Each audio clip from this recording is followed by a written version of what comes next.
So I said, what I just said was that we have a consent agenda item before us today. We have a motion and a second to approve. And I said, all those in favor? Aye. Aye. Aye. Aye.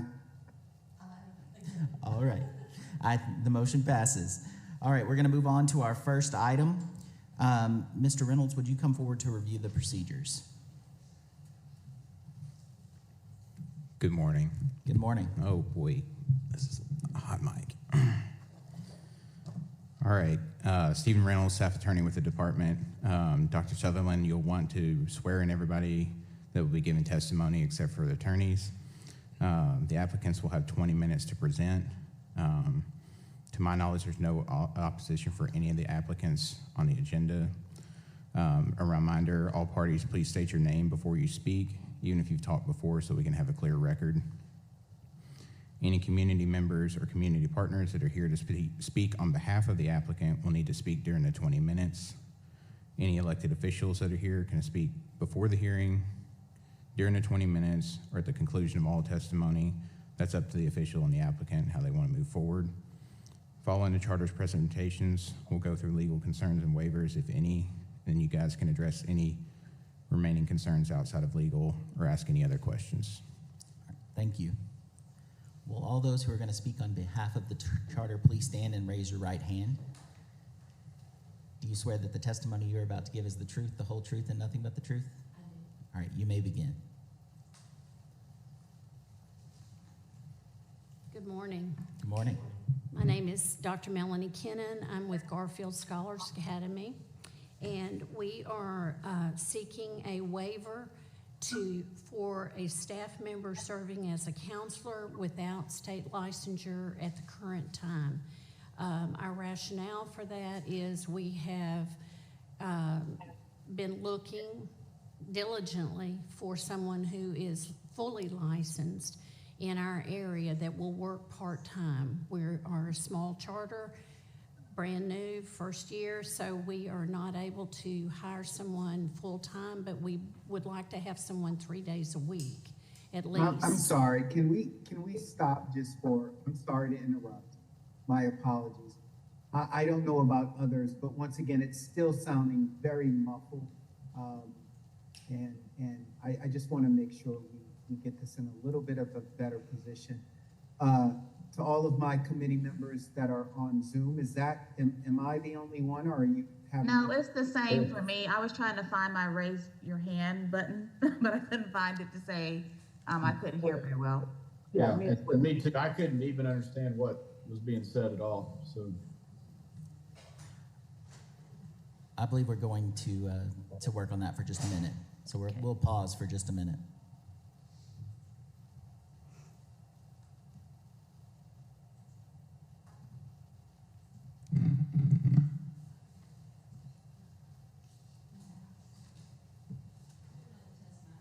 Test, test, test. Is that any better? No? Yes, it's fine when you do the test, but for some reason when folks start having a full conversation, it starts to get a little garbled. yes, and even on the test, it's coming in. On a scale of 10, you're at about a 3 or 4 on volume, and then when people start talking, it does get garbled, so the words run together. Can you guys hear this pretty clear? Yes. So that there's no problems with this mic? That's better, but it's not, it's better. I can understand when you say that. Obviously, I'm answering your question, but it's not ideal. But it's not good.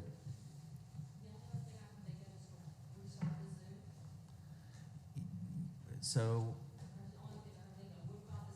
let's see if we can go out and come back in and see if maybe that, because they changed settings since we started the meeting. So let's see if we can go out of the Zoom and then come back in and see if that helps.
Test.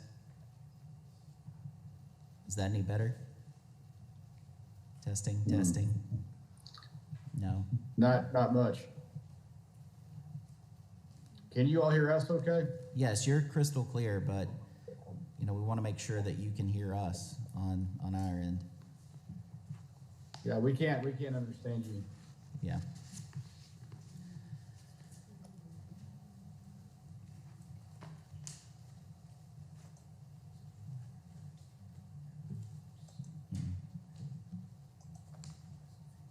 Yeah, no. Unless somebody does that I'm not aware of, but you've got your mic turned off, right, Freddie? Yes. And I'm not even joining the audio, so Yeah, my mic's off and my sound's off. yeah. We are checking another source.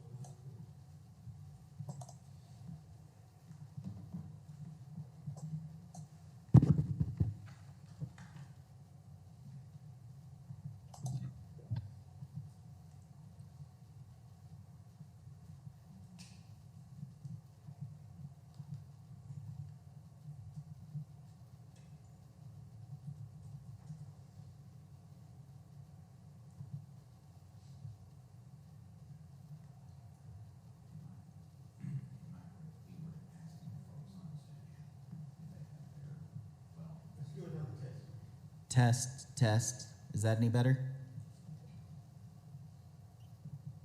Not just marginally, maybe. Test. How about this mic? Can you hear me?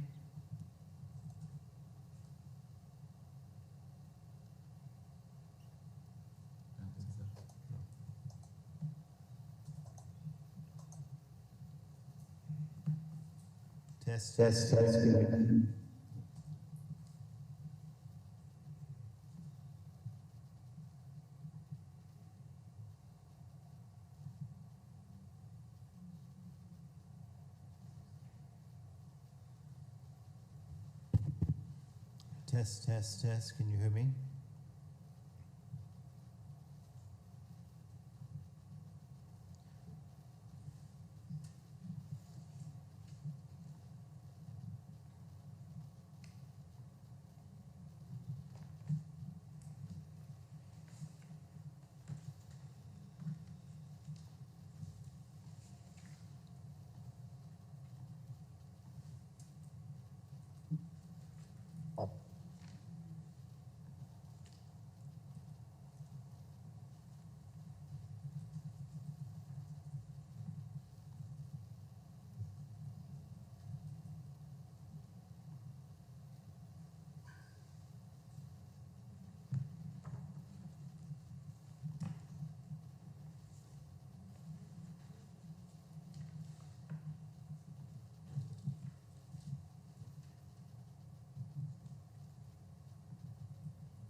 Would it help if we turned on captions? You can do that by clicking more at the bottom of the screen and then turning on captions. That might help with some of the audio issue.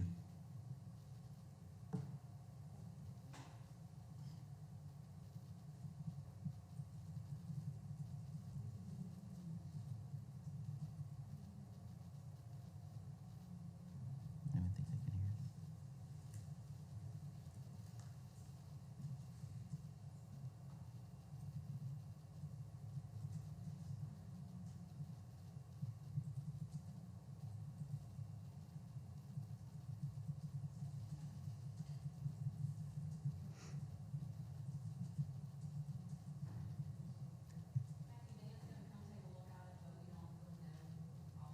Okay. If you'd like to take a seat until, Okay. yeah, I hate for you to have to keep standing there.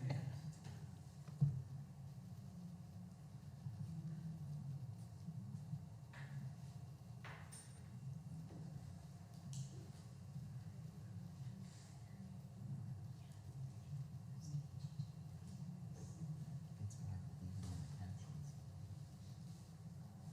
Yeah. Like,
Test, test.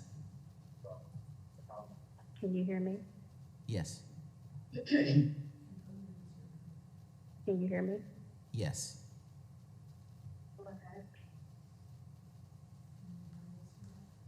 Can anybody I can hear else? you. Okay.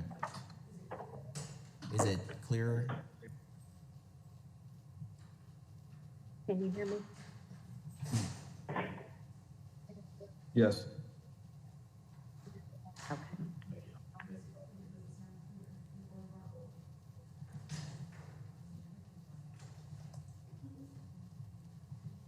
Is it clearer?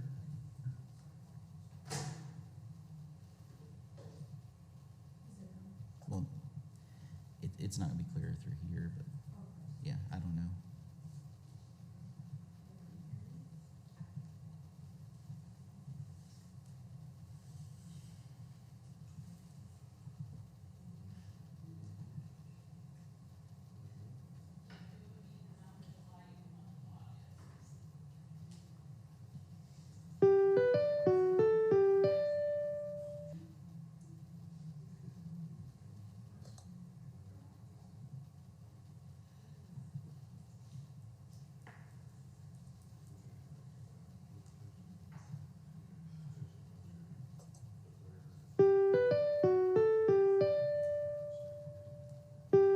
Test. Testing, testing, 1, 2, 3. Testing, 1, 2, 3. Testing, 1, 2, 3.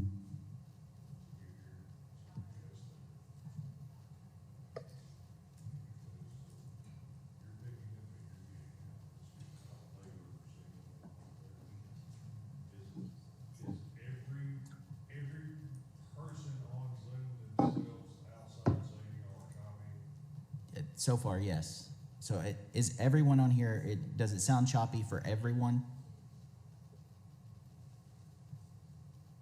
It's more muffled than anything. Muffled, they said. Yeah, it sounds as if, you know, you have your hand over your mouth. Is it, So I can hear you,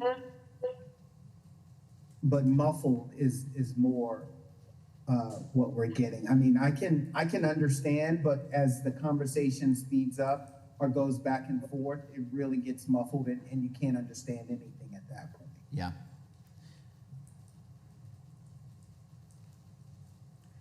Is that the same case with this mic?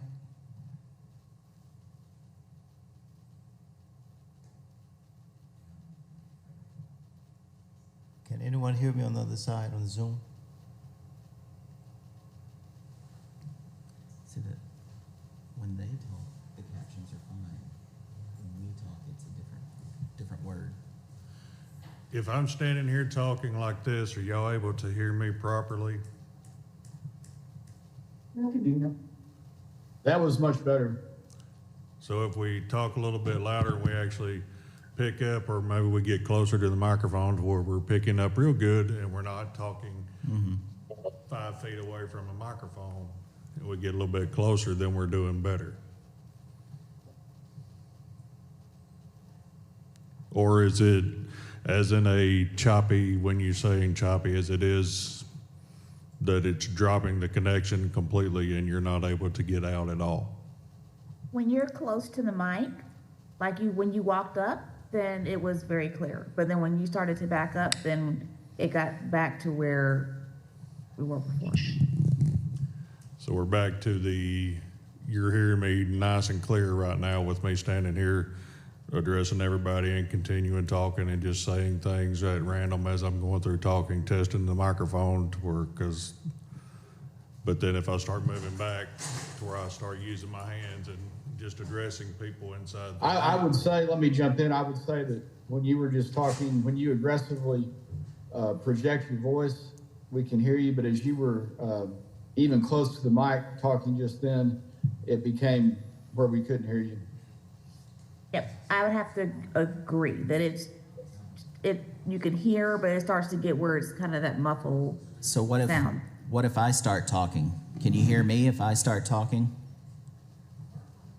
We hear you now, but when you don't, you know, basically I think you have to have your mouth on the microphone and be strongly projecting into it, because when you get into a conversation and people start to get comfortable, it fades. Our continuous long-term thing of get close to the microphone, speak clearly, speak with directness, use those teacher voices that I would tell the state board members all the time to use the teacher voice, not the grandma voice.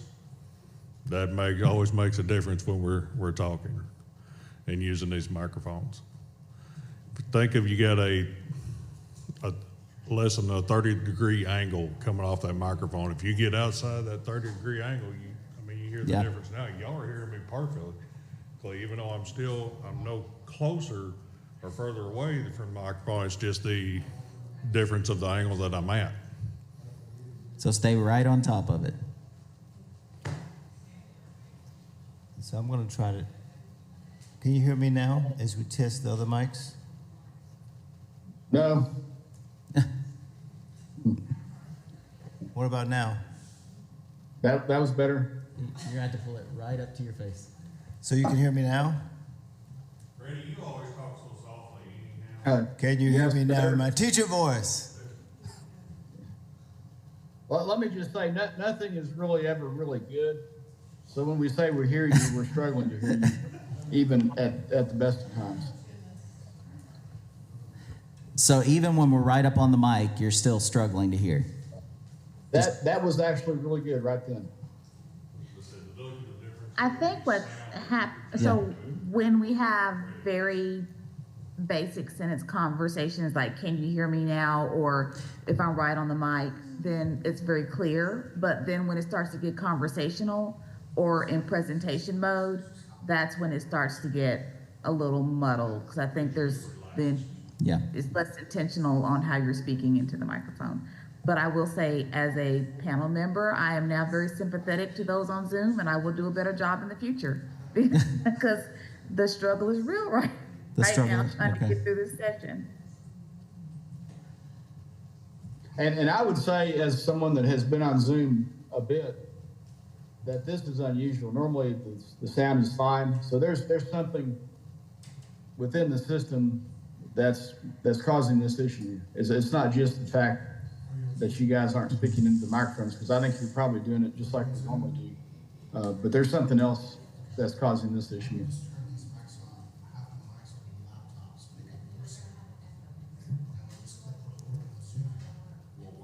normally it echoes really bad. Yeah.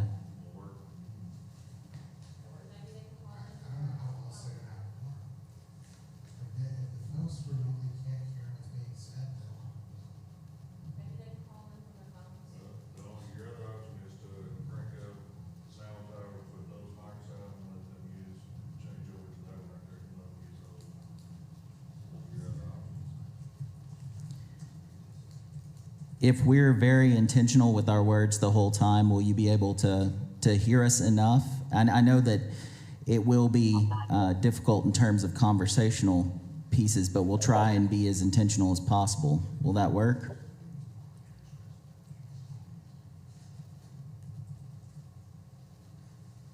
For me, we could try it,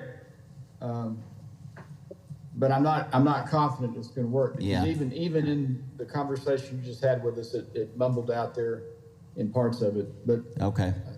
I'm open to trying. When if we can't understand, we'll just let you know that. For those that are watching live streaming itself. But I'm just thinking for myself. Intentional. I don't know. Yeah, I think intentional and slow might be the best approach if we can't figure this out.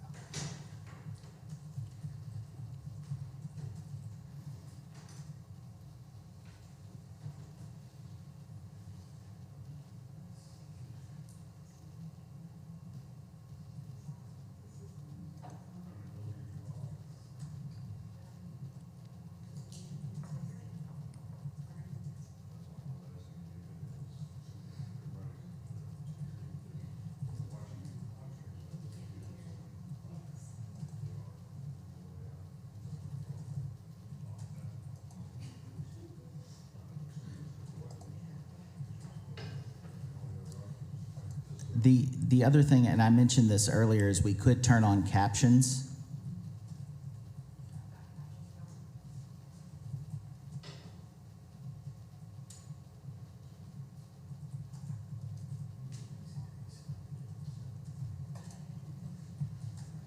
That would be helpful.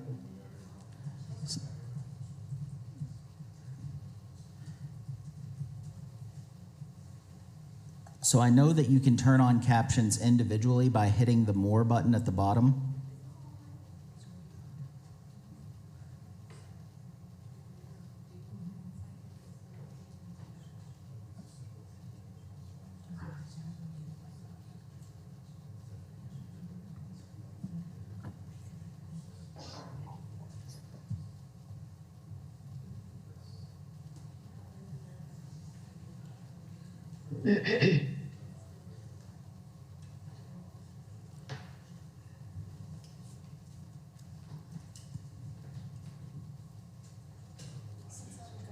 Yeah. Am I able to vote based upon viewing the presentation, or we have to wait till everyone? We have to wait till. Yeah. All right, I can join by Zoom, ironically. Yeah. I can join by Zoom. Okay.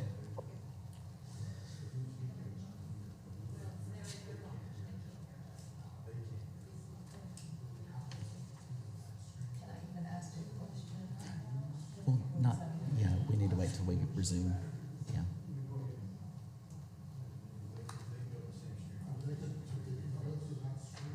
Mr. Scott, I should be able to join by Zoom, but, if I'm not for some reason, Go ahead and give him. I just want to make sure that everybody's listening to access to meeting services.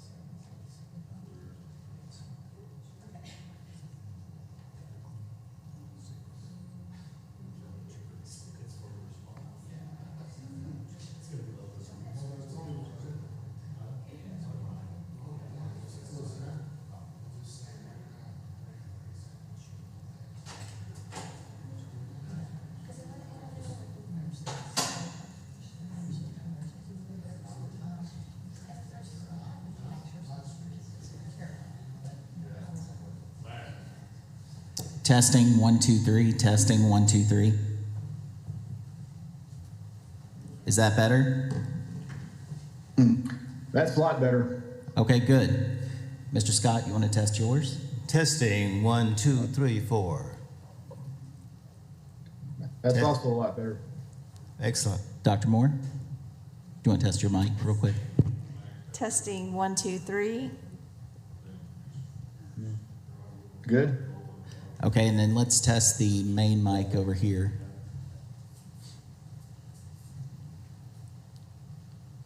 Testing 1 2 3. Testing 1 2 3.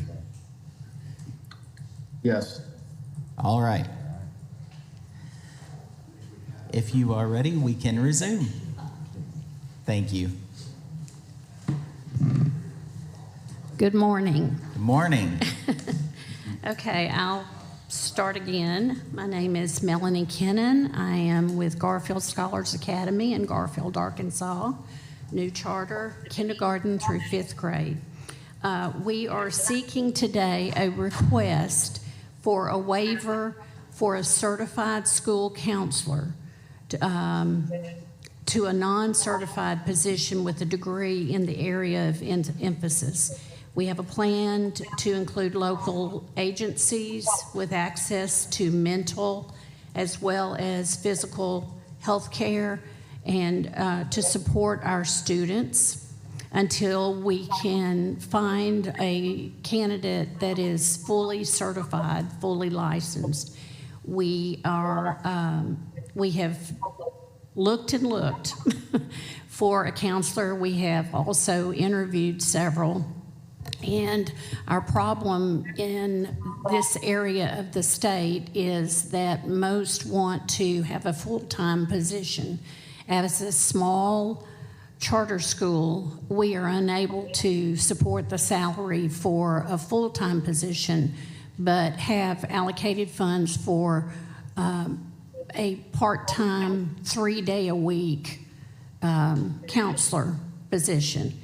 We have some good candidates that maybe lack just like taking their counseling test. And so we just wanted to make sure that we were covered in terms of a waiver until we can get a qualified person in there. We continue to search for that. Our support system that we have in place constitutes the school-wide counseling plan, which will be carried out by all the teachers and staff, as well as time allocated for the counselor to be able to implement that school counseling plan. The plan is written and it is before our foundation board for approval within the next week. We have our director who is trained in suicide and threat assessment, as will be the counselor candidate that we hire. We have our special ed teacher is also trained in PCM, professional crisis management. So we feel like we've got a good support system in place for whoever we find. And so that's why we are looking for someone who has the knowledge base but maybe lacks a small piece, like to take the counseling test or whatever. Okay, so did that.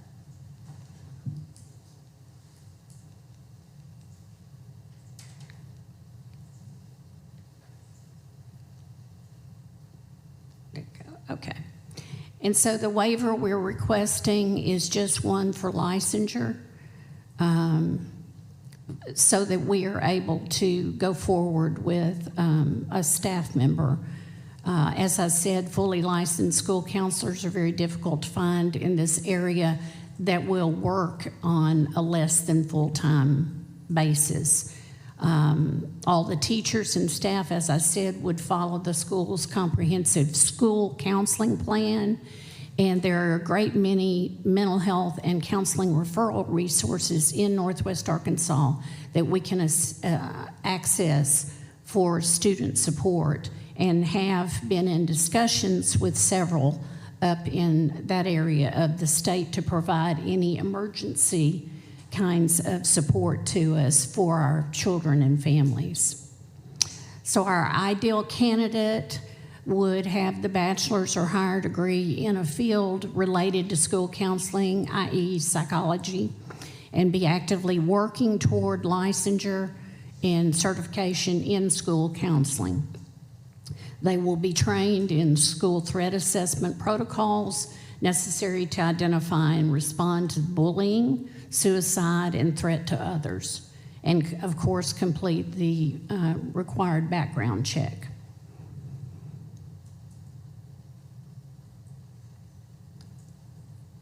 Thank you.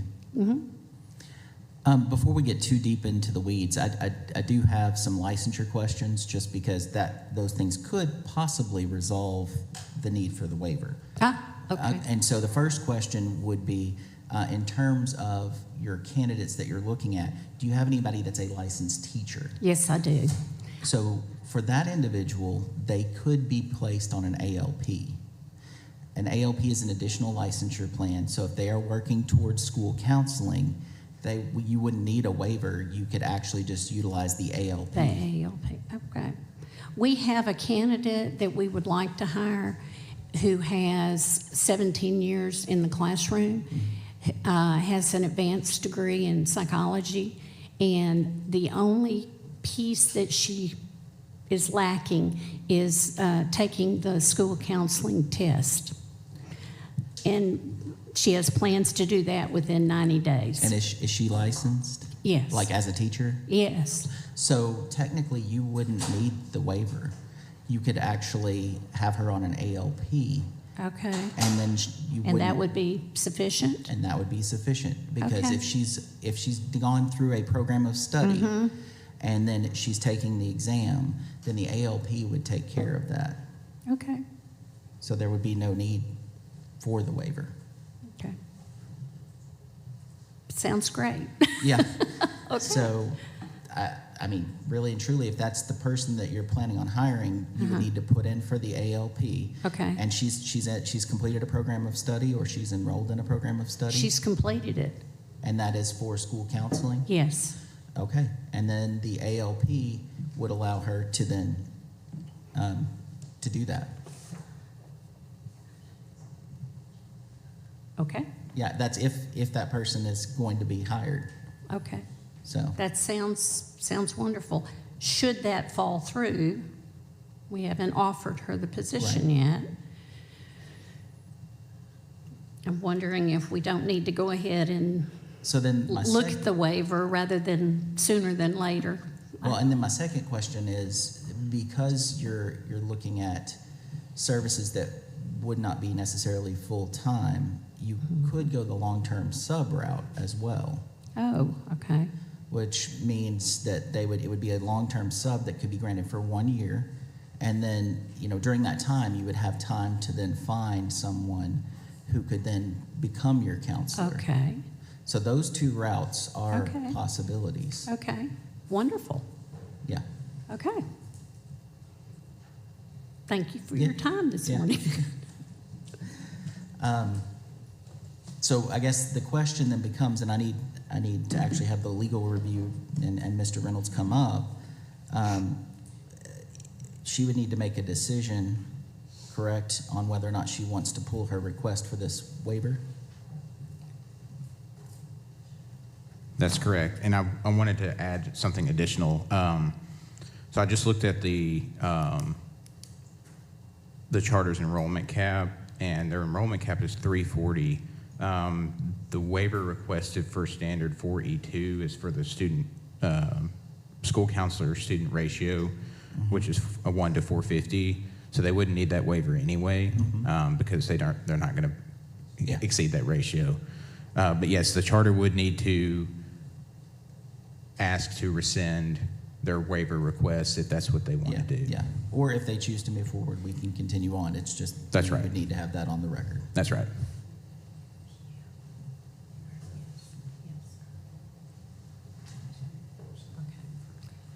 Okay.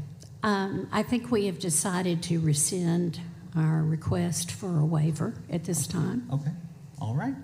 And if you will, you can work with my office to work through the licensure exceptions, and I can get with you after the meeting to Certainly. get your contact information. Thank you so much. All right. Is there any new business? All right, if there's no new business, I will accept a motion to adjourn.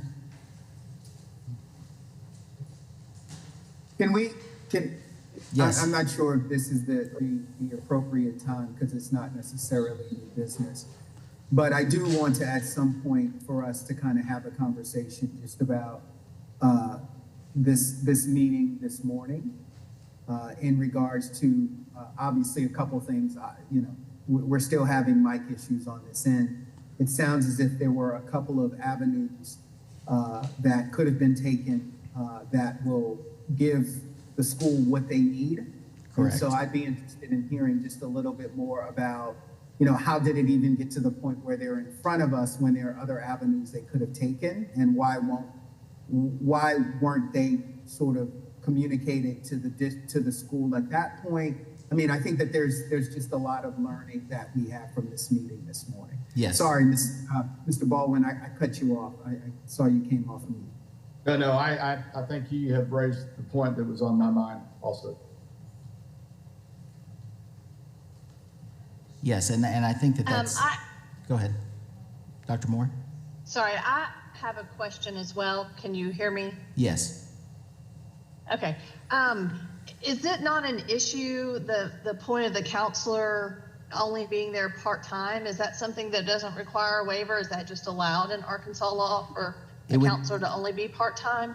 It would need to be full-time, though, in terms of, I mean, looking at the ALP. I'm sorry, it's really hard to understand. So the ALP would require that the counselor be full-time. Okay. So that's what I was wondering. So, because I didn't hear that being addressed.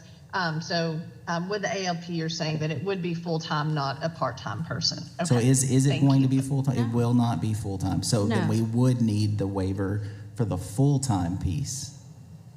Okay, that's what I thought. That's what I was Yeah. wanting to check. Thank you. Right. Yeah, No, because you're going to we- flag in standards otherwise.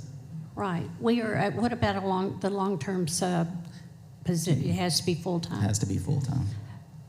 As I said, our budget does not command enough to pay a full-time position. So our counselor will be there 3 days a week and on call for emergencies. Okay. So I guess we do need the waiver then. So then we're not rescinding the waiver. I'm not rescinding the waiver. Okay. If those have to be full-time Okay. positions, we're unable to do that. Okay. So then we need to move forward with questions then. So, Mr. Scott? Thank you for clarifying that. And I also appreciate out the gate, first year, I certainly understand your challenges. Yes. On behalf of the children that you're serving, I understand operationally the difference between full-time relative to the budget. But you also mentioned that one way to get around that with a part-time person was to access to certain agencies that can provide those services. Do you have an agreement today that speaks to what that arrangement is like? What kind of contract it would be? Is it a full-time? I do not have an agreement. We are in discussions with Living Well and some other agencies that are up there. Pediatrics Plus is up there.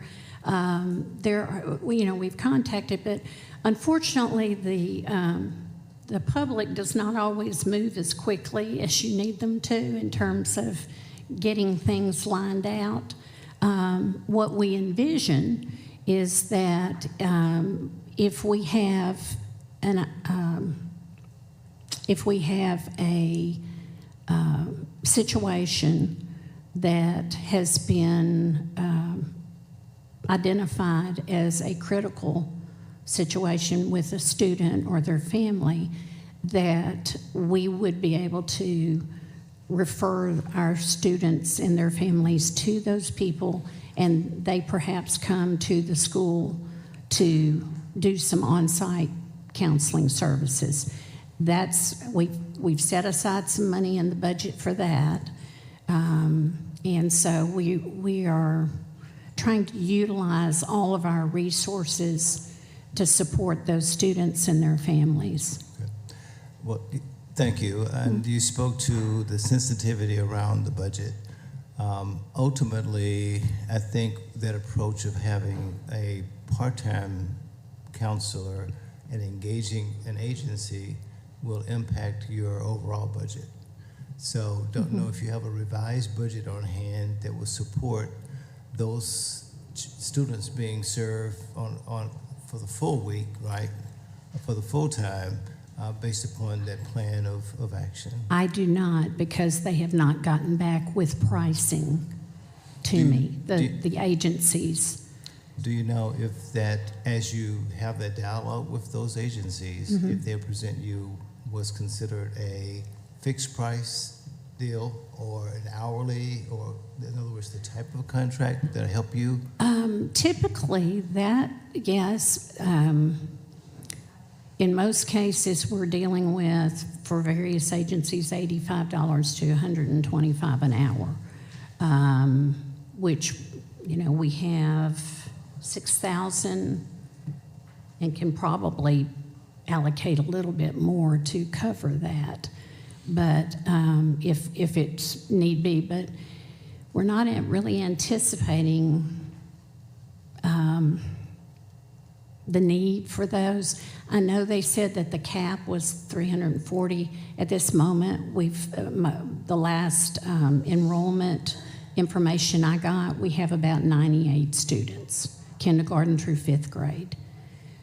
So,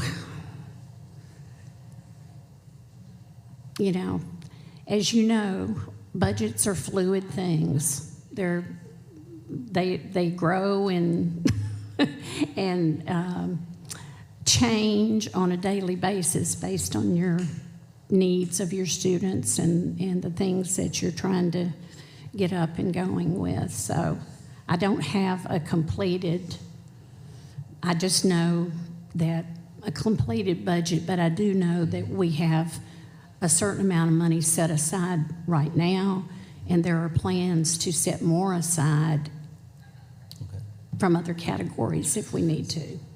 I guess my questioning was the plan, the go-forward plan to support the services for the children you're serving. And then also to take in consideration the role that the council will play, in particular as you move forward in the grade levels, your student success plans that will involve a counselor in conjunction with the family and the students. Sure.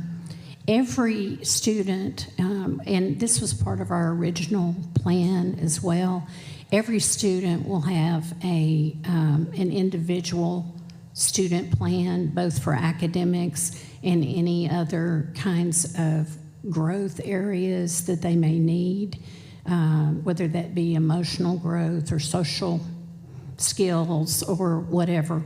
Those will be identified by the teachers, and the teacher and the counselor candidate that we have will work together to make sure that those students are successful in those student plans going forward. So we feel we will be setting time aside to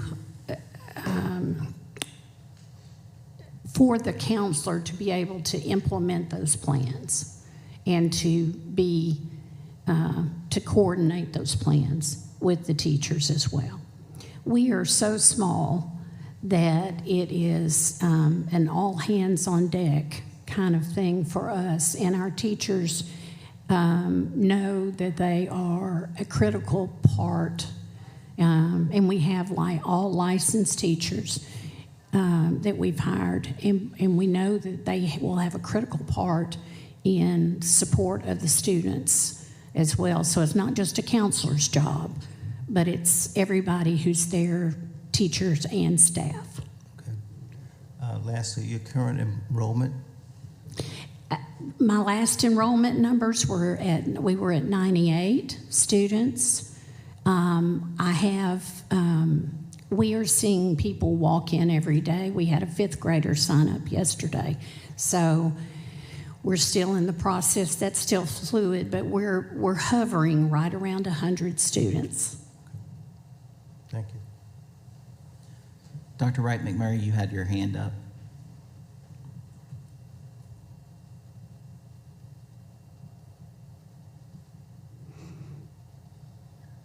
Sorry, yeah, so one of my questions is looking at the language of the waiver request. It doesn't seem as if that it was requesting to have a halftime. I'm trying to make sure I understand correctly what the request for the waiver is. Trying to get back down, sorry.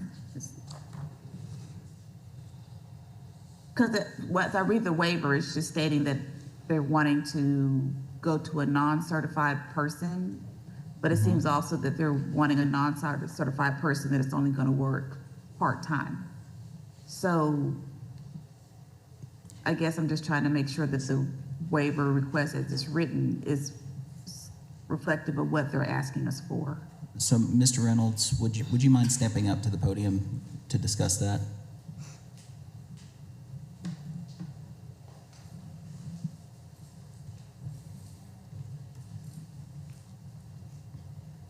Stephen Reynolds, staff attorney for the department. I think that's right, Dr. Wright McMurray. When I was doing some quick research, it looks to me like the waiver request should be, instead of standard 4E1 and 4E2, that it should be 4E3, which is the allotting sufficient time for each school counselor to carry out their duties. So we can clean that up on the record. If the charter will make the request to amend their request from standards 4E1 and 4E2 to 4E3, I think that will clean it up.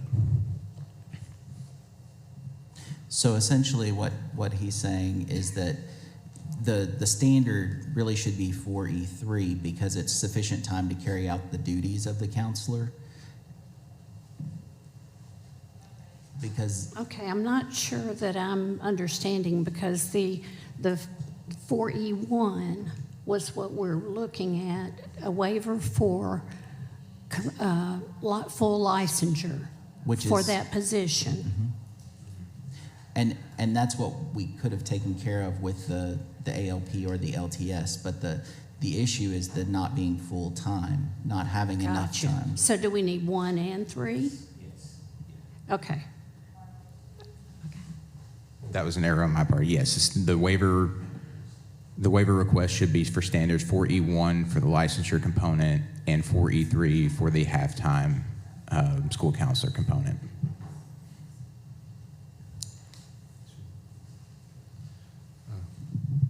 Good morning, Trip Walter, staff attorney, Arkansas Public School Resource Center. So to speak, from the non-education part of this, and I agree with what Mr. Reynolds and the chair have said, but even if the board panel rather chooses to grant the waivers, I don't know. I don't know if Dr. Kennan has directly addressed it, but she has assured me that the person that's hired will have sufficient time to implement the comprehensive school counseling plan laid out in the statutes and in Act 190. Absolutely. So, Chair, may I have another question, please? Yes, Dr. Wright-McMurray. Okay, so I guess my follow-up question to that is that we already realize and understand that school counselors' time is extremely stretched now as it is with a full-time position. So how comfortable are we that if that position is only half-time, that it will be able to meet the expectations of that role? As I said, we are an all-hands-on-deck kind of school, and our director has been trained in suicide and threat assessment. We have a special ed teacher who has the professional crisis management training under his belt. And so we have additional staff who have training who will be able to assist the counselor. We are making sure that in the counselor's scheduling that we allocate enough time for her to fully implement the school-wide counseling plan. And our teachers and staff will be a part of that as well. Did that answer your question? So it actually gave me another question. So you mentioned your special education teacher is also going to have some additional responsibilities, which then that gives me a little bit of pause because we know our special ed teachers are extremely loaded as well. So can you just give me a little bit more detail on what their role is going to be in this process of helping to support the work of the school counselor that will only be half-time? The special ed teacher will be there in terms of crisis management. In other words, if we have an emergency with a student, then we have additional people that have been trained that can assist the counselor if they need to. And as I said, the counselor would be on call so that if we need to call them in, we're planning for 3 days a week. If we need to call them in, they would be able to handle any emergencies. But I think what I was trying to get across was that we have some assurance that we have some folks that are full-time on staff that will be able to handle anything that might crop up for us if the counselor's not there. And so I guess what I hear you saying is that this is your way to address your current situation going into this academic year. Yes, ma'am. But is this, And we're just asking for 1 year. okay? But this of a is not waiver. something that you're intending to be a continued practice. No, no. We are, as I said, we've interviewed a person that all she lacks is taking the counseling test. She's fully qualified, and she's a licensed teacher of 17 years, has great experience. And so we are hoping that as our enrollment grows, that position in year 2 would morph into a full-time position. For this specific individual, or just whomever would fit the requirements? Well, for this individual or whoever if this individual decides not to stay a second year, then whoever we get. Okay. Yes, our plan has always been to have fully licensed folks and, provide them with all the support and training that they need, so. So last question. So just for clarification, this is a result of not being able to find a qualified individual, as well as for this academic year, budget concerns that did not allow you to be able to support a full-time position? Yes, Do you ma'am. anticipate budget concerns will be resolved in Yes, year ma'am. 2? Yes, we have interviewed, we have searched on social media, we have called colleges of education to try to find someone coming out of school that's fully licensed, and it's just been very difficult to find someone that would be willing to come and work for what we're able to pay them at this point in this first year of our charter. And then as for the budget concerns, you feel like that those will be resolved in year 2? Yes, ma'am.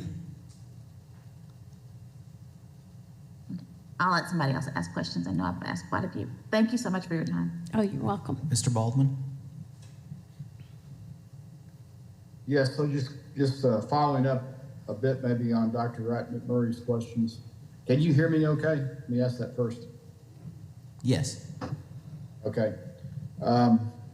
How many, so going back to the budgeting question, how many students will be a break-even point for you all to hire the counselor? It sounds like you have right at 100 students right now. So how many students do you need to have in order to be able to hire the counselor full-time? 125. 125. Okay, so that's a reasonable number to achieve next year, it sounds like to me. In looking at your request for a waiver, and I know that you say in the request that it's a temporary request, but I would like almost to have dates in there so there's no confusion on what temporary means. And so I guess I don't know the right wording for that, but if you're asking for a waiver for the 24-25 school year, or maybe for me, I'm not an educator, so I get somewhat confused even on that. Maybe just put a date that as of May 31st, 2025, this waiver would stop to exist. Would that be okay? That would work in that normally waivers would end on June 30th if they are like a 1-year waiver versus say 5 years, but they always end on June 30th because we try to keep them consistent. Does that give you enough time Yes, sir. to grow your enrollment and get where you need to be? Yes. Okay. That was my only question. Mr. Davis? No questions from me. My colleagues have asked all the questions I had concerns. Okay. Ms. Newton?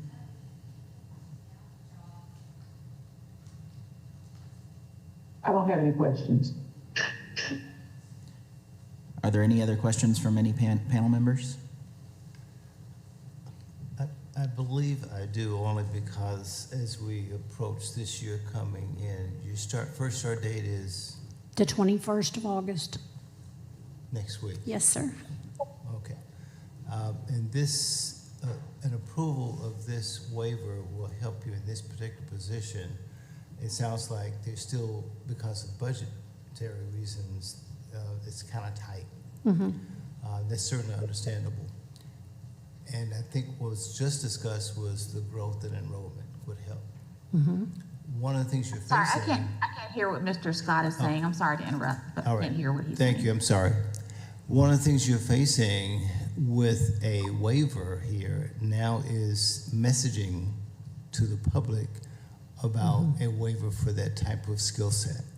So how are you prepared to handle the messaging externally in case you get some darts thrown at you that says, hey, you're hiring someone that is only part-time? I believe that we've done a lot of PR work in the area with our. I'm sorry. Can she hear me? We've done a lot of PR work in the area and we have tremendous community and family support. The principal, the director of schools that we have hired is phenomenal, and the people, our students and their families have really taken to her, and I think that part of the role of that principal and of the counselor are going forward are going to be to develop that sense of trust and visibility with our students and families. And as I said, the candidate that we interviewed yesterday afternoon, who just has checked almost all the boxes for us, is one that I feel that the parents will get establish some great trust with the parents. She has done things in her former roles as teachers, as sending out parent letters and communicating with parents on a regular basis, so that she does develop those long-term relationships with her students. And so I think that the quality of the people that we've chosen will speak volumes to our parents. They understand that we're brand new.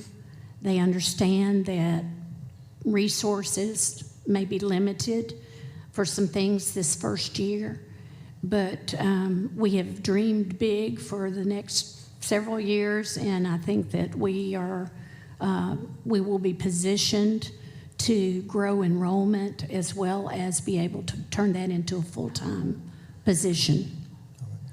Just two quick questions. I appreciate you sharing in regards to where you stand constraint-wise. And there's tremendous value in reaching out to the community.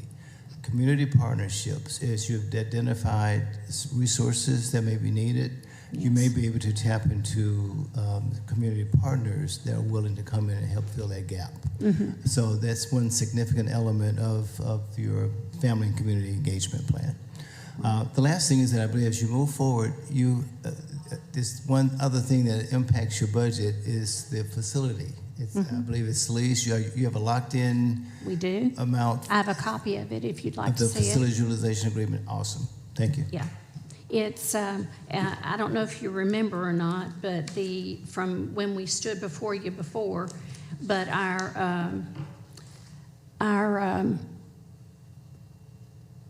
the place that we are being housed for this year is First Baptist Church in Garfield.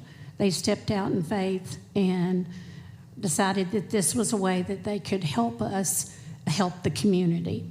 And our rent is $1 a year. So here's our. Okay. Thank you. Thank you. No further questions. Any other questions from the panel? Mr. Reynolds?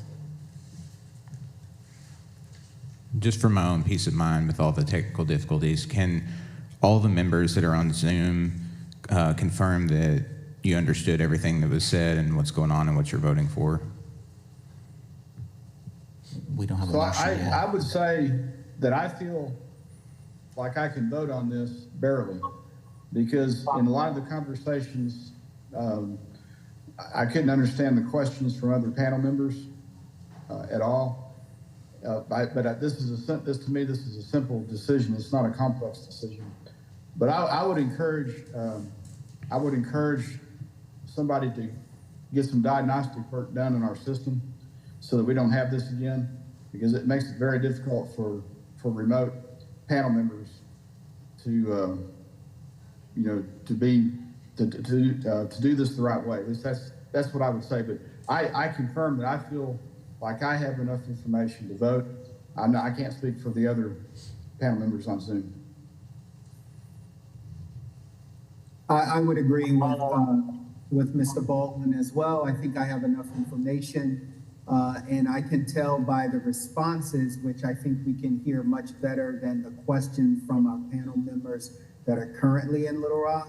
I can tell from the responses what the question was or was probably referring to. So I feel confident about being able to make a decision on this item. Ms. Newton?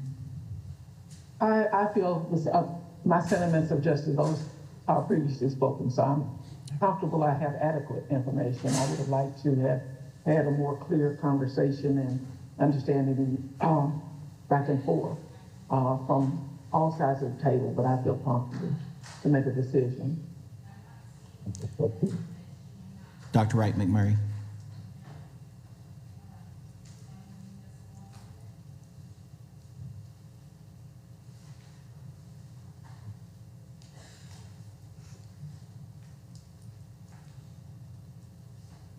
Sorry.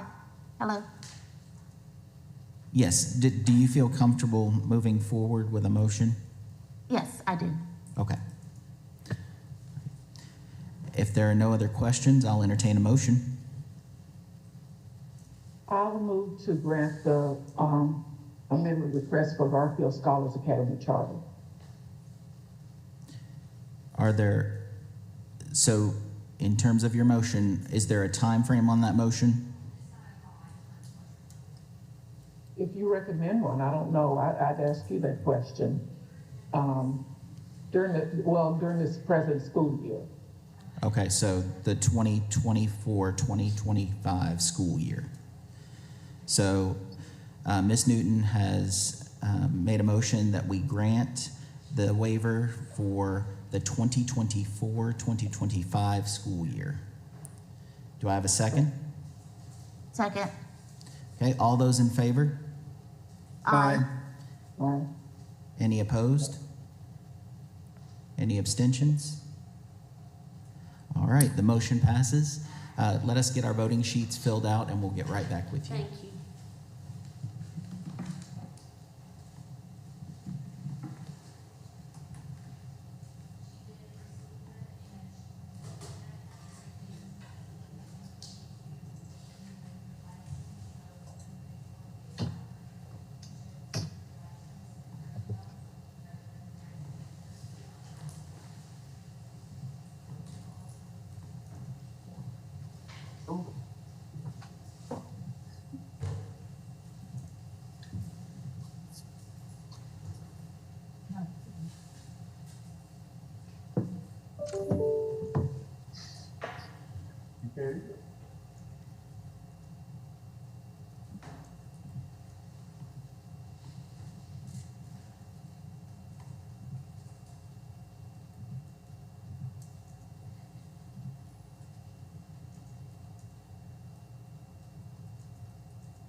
Okay, well, how you do the whole thing right here?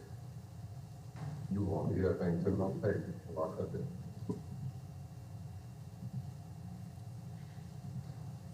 All right, we'll start with Mr. Baldwin.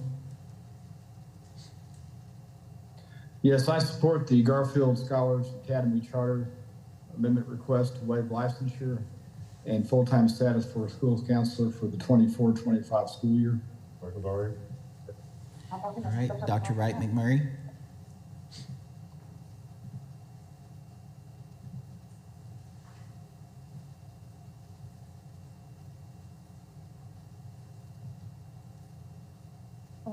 Sorry. Okay, sorry. I voted for, I support Garfield Scholars Academy Charter Amendment request to waive licensure and full-time requirement for academic year 25. The charter's temporary plan will allow other school personnel to support students. I appreciate the charter's willingness to partner with local mental health agencies to ensure the mental health needs of their students are met. Okay, Mr. Scott.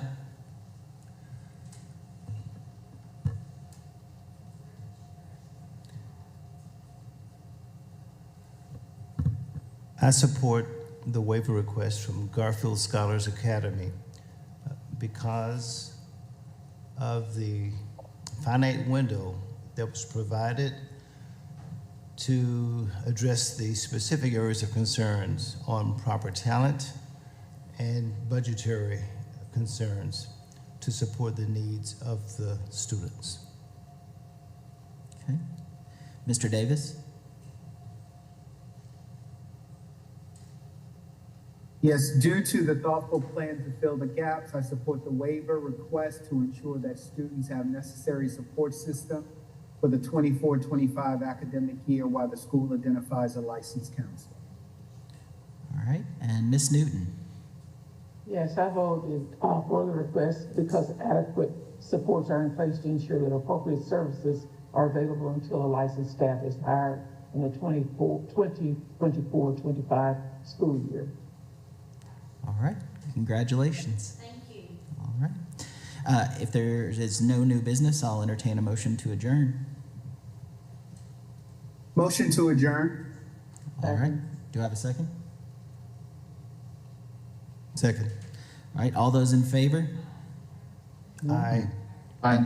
Any opposed?